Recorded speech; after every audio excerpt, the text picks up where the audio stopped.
Hello Python programmers. तो आज मैं आप लोगों के लिए एक बहुत ही इंटरेस्टिंग और फनी एप्लीकेशन लाया हूं जिसको मैंने अपने पाइथन कोड से बनाया हुआ है। और आप लोग भी इस एप्लीकेशन को अपने फ्रेंड के साथ शेयर करके एक funny you are hacked prank भी कर सकते हैं। तो सबसे पहले मैं आप लोगों को इस एप्लीकेशन को ओपन करके दिखा देता हूं, फिर हम लोग इस एप्लीकेशन को बिल्डअप करेंगे।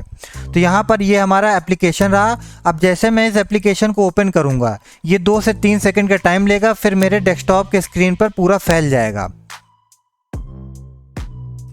और यहाँ पर कुछ इस तरह का हमें टेक्स्ट दिखाई देगा, यू आर हैक्ड।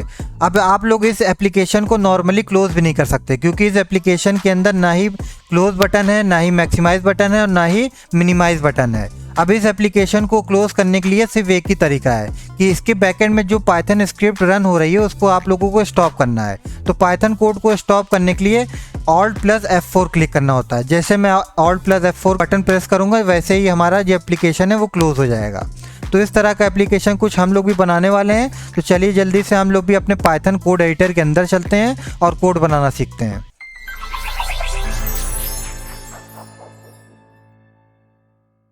तो अभी मैं अपने पाइचाम कोड एडिटर के अंदर आ गया हूं और यहाँ पर मैंने अपनी वीडियो को 2 पार्ट में डिवाइड किया हुआ है। पहले पार्ट में हम लोग पाइथन स्क्रिप्ट बनाकर तैयार करेंगे, यानी कि जो हमारा एप्लीकेशन है उसका कोड बनाएंगे। और सेकंड पार्ट में हम लोग पाइथन स्क्रिप्ट को EXE फाइल में कन्वर्ट कराएंगे, यानी कि जो हमारा कोड बनकर तैयार होगा उसको हम लोग एप्लीकेशन में कन्वर्ट करवाएंगे। तो सबसे पहले हम लोग एप्लीकेशन का कोड बनाकर तैयार करते हैं।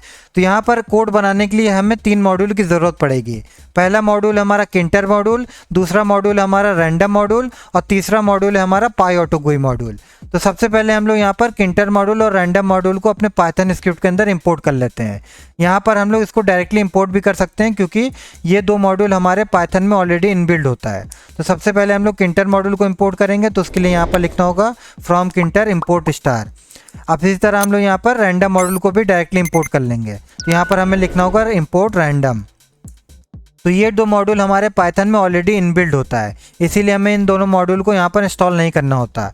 अब जो हमारा थर्ड मॉड्यूल है PyAutoGUI मॉड्यूल, ये हमारा एक्सटर्नल मॉड्यूल होता है। तो सबसे पहले हम लोग PyAutoGUI मॉड्यूल को इंस्टॉल करेंगे। इंस्टॉल करने के लिए हमें टर्मिनल में जाना होगा और वहाँ जाकर हमें लिखना होगा पिप इंस्टॉल PyAutoGUI। इतना लिखने के बाद हमें यहाँ पर एंटर प्रेस करना है। जैसे हम एंटर प्रेस करेंगे कुछ सेकंड के बाद हमारा ये मॉड्यूल इंस्टॉल हो जाएगा। अब जैसे ही ये मॉड्यूल इंस्टॉल हो जाता है हम लोग भी इस मॉड्यूल को अपने स्क्रिप्ट के अंदर इंपोर्ट कर लेंगे। तो उसके लिए हमें यहाँ पर डायरेक्टली लिख देना है इंपोर्ट PyAutoGUI। तो यहाँ पर हमने तीनों मॉड्यूल को इंपोर्ट कर लिया है। अब यहाँ पर हम लोग कोड बनाएंगे। तो यहाँ पर सबसे पहले हम लोग एक विंडो बनाकर तैयार करेंगे जो कि हमारे डेस्कटॉप के स्क्रीन पर फैल जाएगी। तो यहाँ पर हम लोगों को विंडो बनाने के लिए किंटर मॉड्यूल में से TK क्लास का यूज़ करना होता है। तो सबसे पहले हम लोग विंडो का नाम लिखेंगे विन। आप लोग विंडो का नाम किसी भी नाम से बना सकते हैं। इक्वल टू लगाना है और यहाँ पर TK क्लास को यूज़ करना है। T कैपिटल में K स्मॉल में रहेगा, ध्यान से देखिएगा। और लास्ट में हमें यहाँ पर मेन लूप फंक्शन चला देना है। इतना करने से हमारी विंडो बनकर तैयार हो जाएगी। यहाँ पर मैं आपको रन करके भी दिखा देता हूँ। तो देखिए अभी हमारी ये बहुत ही छोटी विंडो बनकर तैयार हो गई है, लेकिन हमें विंडो कैसे चाहिए कि पूरे हमारे डेस्कटॉप की स्क्रीन पर फैल जाए। तो इसके लिए हमें क्या करना होगा, देखिए अब जो भी काम हमें करना है इन दोनों के बीच में ही करना होगा, मेन लूप के ऊपर ही हमें करना है सब काम। यहाँ पर हमें विंडो को पूरे स्क्रीन में फैलाना है। तो यहाँ पर विंडो का नाम लिखिए विन, डॉट लगाइए, यहाँ पर एट्रीब्यूट फंक्शन का हमें यूज़ करना होगा। अब इस एट्रीब्यूट फंक्शन के अंदर हमें स्ट्रिंग में लिखना होगा डैश फुल स्क्रीन। जैसे मैं लिख रहा हूँ वैसे ही सेम तरीके से आपको भी यहाँ पर लिखना है। स्ट्रिंग में इतना लिखने के बाद स्ट्रिंग के बाहर आइए, कॉमा लगाइए, यहाँ पर लिखिए 1। इतना लिखने से जो आपकी विंडो है वो पूरे स्क्रीन में फैल जाएगी। मैं यहाँ पर आपको रन करके दिखाता हूँ। देखिए मैंने इसको रन किया और जो हमारी विंडो है पूरे स्क्रीन में ये फैल चुकी है।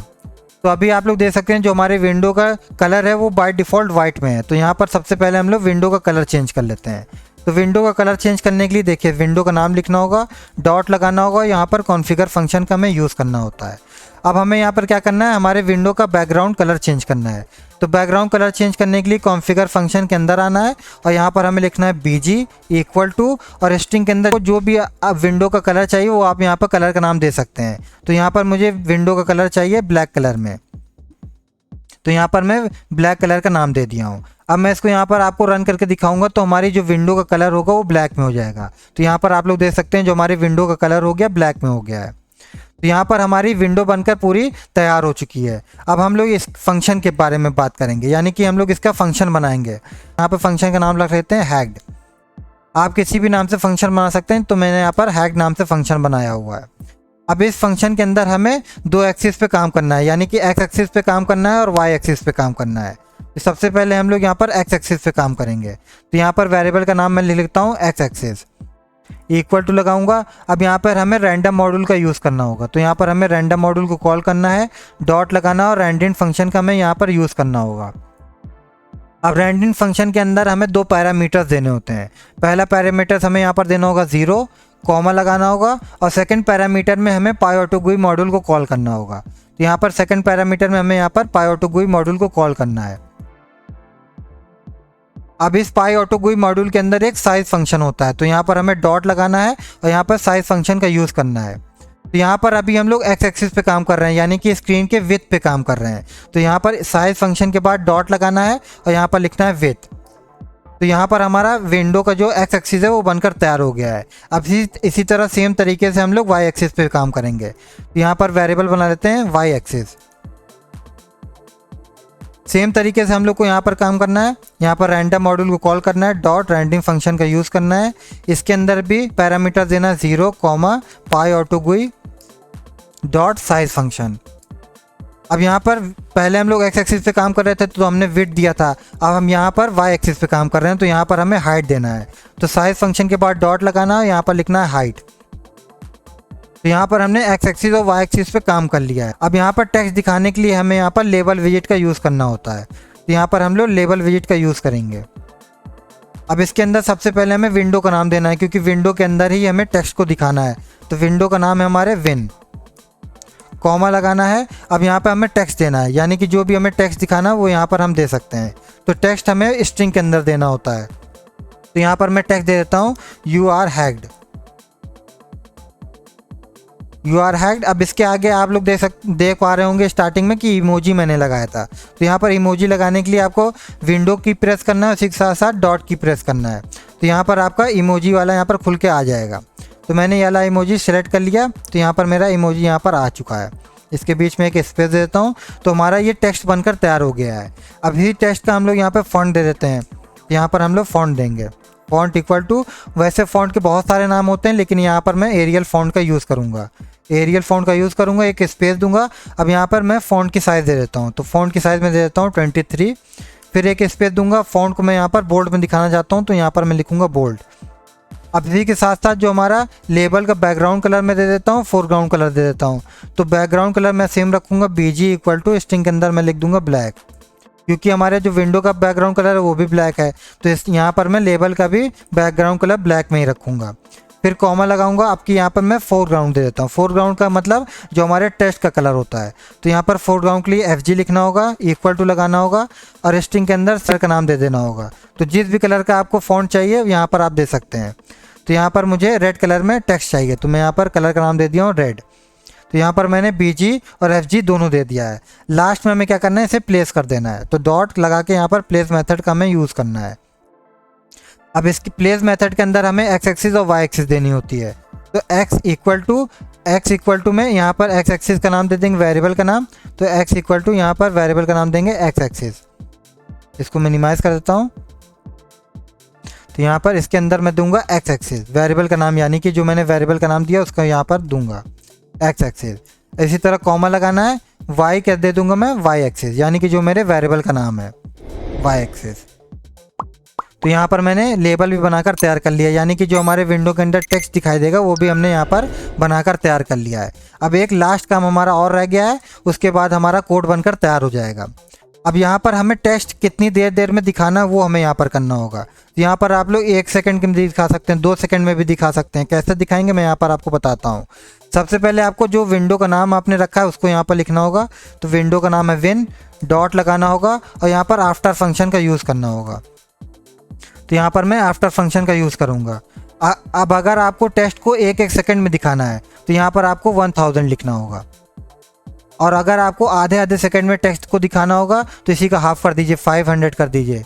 2 सेकंड में दिखाना होगा तो 2000 कर दीजिए। इतना मान लीजिए कि अगर आप 1000 करेंगे, 1000 करेंगे तो आपका वो एक सेकंड में होगा। तो यहाँ पर मुझे आधे आधे सेकंड में टेक्स्ट को दिखाना है, तो यहाँ पर मैं 500 वैल्यू दे देता हूँ।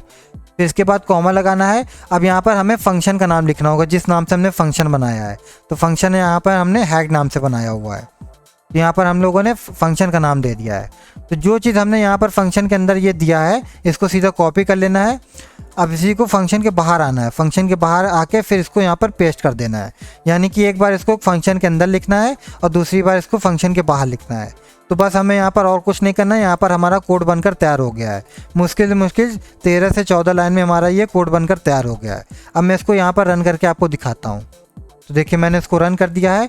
अब देखिए पूरे स्क्रीन पे मेरे जो डेस्कटॉप स्क्रीन है पूरा ये फैल गया है। यहाँ पर दिखा रहा है यू आर हैक्ड। और रैंडमली ये देखिए मेरा टेक्स्ट कहीं इधर आ रहा है, कहीं इधर आ रहा है, मतलब रैंडमली पूरे स्क्रीन पे ये अपने आप कहीं ना कहीं शो होता जा रहा है। तो यहाँ पर आप लोग देख सकते हैं जो हमारा ये कोड एप्लीकेशन का वो सक्सेसफुली बनकर तैयार हो गया है। अब हम लोग सेकंड पार्ट पे काम करेंगे, यानी कि हम लोग अपने पाइथन स्क्रिप्ट को exe फाइल में कन्वर्ट कराएंगे। तो यहाँ पर इसको स्टॉप कराने के लिए यहाँ पर हमें Alt+F4 की को प्रेस करना होगा। तो यहाँ पर हमारा कोड स्टॉप हो जाएगा। तो यहाँ पर हमारा ये कोड बनकर तैयार हो गया है। अब इस कोड को हमें यहाँ पर एप्लीकेशन में कन्वर्ट कराना है। तो कैसे हम यहाँ पर कन्वर्ट कराएंगे, देखिए सबसे पहले आपको टर्मिनल में जाना होगा और वहाँ न्यू टर्मिनल खोल लेना है। आपको पहला वाला कट कर देना है। न्यू टर्मिनल में आना होगा, वहाँ जाकर आपको लिखना होगा पिप इंस्टॉल। अब जो यहाँ पर मैं प्रोसेस बता रहा हूँ, जो भी स्टेप बता रहा हूँ आपको बहुत ध्यान से देखना होगा। तो यहाँ पर आपको टर्मिनल में लिखना है पिप इंस्टॉल PyInstaller PYINSTALLER। इतना आपको यहाँ पर लिखना है, पिप इंस्टॉल PyInstaller। यहाँ पर एंटर प्रेस करना है। तो यहाँ पर PyInstaller लाइब्रेरी यहाँ पर इंस्टॉल हो जाएगी। यहाँ पर मैंने पहले से इंस्टॉल कर रखा था इसीलिए मुझे यहाँ पर दिखा रहा है रिक्वायरमेंट ऑलरेडी सेटिस्फाइड। जब आप पहली बार इसको इंस्टॉल करेंगे तो आपको यहाँ पर इंस्टॉलेशन वाला प्रोसेस दिखाई देगा। अब जैसे ये PyInstaller इंस्टॉल हो जाता है फिर आपको सेकंड क्या करना है, देखिए यहाँ पर आपको लिखना है PyInstaller एक स्पेस देना है। फिर आपको यहाँ पे जो आपके पाइथन फाइल का नाम है उसको यहाँ पर लिखना है। तो मेरे यहाँ पर पाइथन फाइल का नाम है hack.py। आपके जो भी पाइथन फाइल का नाम रहेगा वो उसको आपको यहाँ पर लिखना होगा। तो यहाँ पर मैंने पाइथन स्क्रिप्ट फाइल का नाम है hack.py। तो यहाँ पर मैं पाइथन फाइल का नाम लिख देता हूँ hack.py। फिर यहाँ पर आपको एक स्पेस देना है। अब यहाँ पर आपको डबल डैश इस तरह लिखना है, यानी कि 2 बार डैश लिखना है। फिर यहाँ पर आपको लिखना है 1 फाइल। इतना बस आपको करना है। यहाँ पर एंटर प्रेस कर देना है। एंटर प्रेस करते ही कुछ मिनट के बाद आपका ये exe फाइल में कन्वर्ट हो जाएगा। अब यहाँ पर थोड़ा देर प्रोसेसिंग का टाइम लगेगा, मैं आपको यहाँ पर दिखा देता हूँ। आप यहाँ पर देख सकते हैं, यहाँ पर देखिए हमारा exe फाइल में कन्वर्ट हो रहा है। जो हमारा पाइथन स्क्रिप्ट है वो exe फाइल में कन्वर्ट हो रहा है। तो यहाँ पर कुछ 1-2 मिनट का टाइम लगता है। तो जैसे ये पूरा हो जाएगा मैं आपको करके दिखाता हूँ।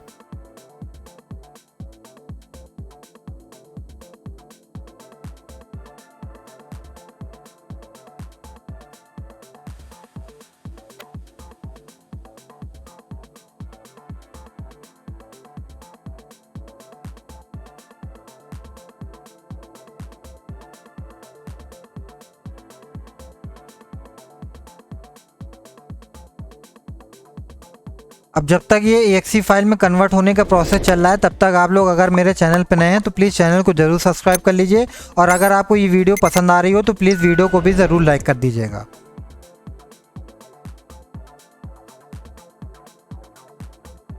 तो यहाँ पर आप लोग देख सकते हैं जो मेरा exe फाइल वाला प्रोसेस था वो यहाँ पर कंप्लीट हो चुका है। अब जैसे ये प्रोसेस कंप्लीट हो जाता है आप इधर आइएगा प्रोजेक्ट वाले में और यहाँ पर आपको 2 नया फोल्डर दिखाई देगा। पहला बिल्ड फोल्डर, सेकंड है हमारा डिक्ट फोल्डर। तो डिक्ट फोल्डर के अंदर आप आइएगा तो आपके जो पाइथन फाइल का नाम है उस फाइल के नाम से यहाँ पर exe फाइल आपकी बन चुकी होगी, जैसा कि आप लोग यहाँ पर देख सकते हैं। अब यहाँ पर आपको कुछ नहीं करना है, इसको सीधा यहाँ पर मूव करके अपने डेस्कटॉप पर ले आना है। तो जैसे आप लोग डेस्कटॉप पे लाएंगे तो यहाँ पर आप लोग देख सकते हैं यहाँ पर आपका ये एप्लीकेशन बनकर तैयार हो चुका है। अब इस एप्लीकेशन को आप लोग शेयर भी कर सकते हैं अपने फ्रेंड के साथ। अब तो यहाँ पर मैं आपको एक बार ओपन करके भी दिखा सकता हूँ। यहाँ पर मैंने उसको ओपन किया। ये 2 से 3 सेकंड का टाइम लेगा। अगर आपका कंप्यूटर थोड़ा स्लो है तो ये 4 से 5 सेकंड का भी टाइम ले सकता है। अब जैसे ये टाइम लेगा उसके बाद देखिए ऑटोमेटिक ये ओपन हो जाएगा और यहाँ पर आपका जो पाइथन स्क्रिप्ट है वो रन होने लग गया। यानी कि आप लोग अपने फ्रेंड के साथ इस तरह प्रैंक भी कर सकते हैं। और इसको यहाँ पर क्लोज करने के लिए Alt प्लस F4 की आपको प्रेस करना होगा। तो यहाँ पर हमारी ये वीडियो कंप्लीट होती है। उम्मीद है आपको हमारी वीडियो अच्छी लगी होगी। अगर आपको हमारी वीडियो अच्छी लगी तो प्लीज़ वीडियो को ज़रूर लाइक करिएगा, और अगर आप इस चैनल पर नए हैं तो प्लीज़ चैनल को ज़रूर सब्सक्राइब कर लीजिएगा। टिल देन गुड बाय, मिलते हैं अगली वीडियो में। Thank you.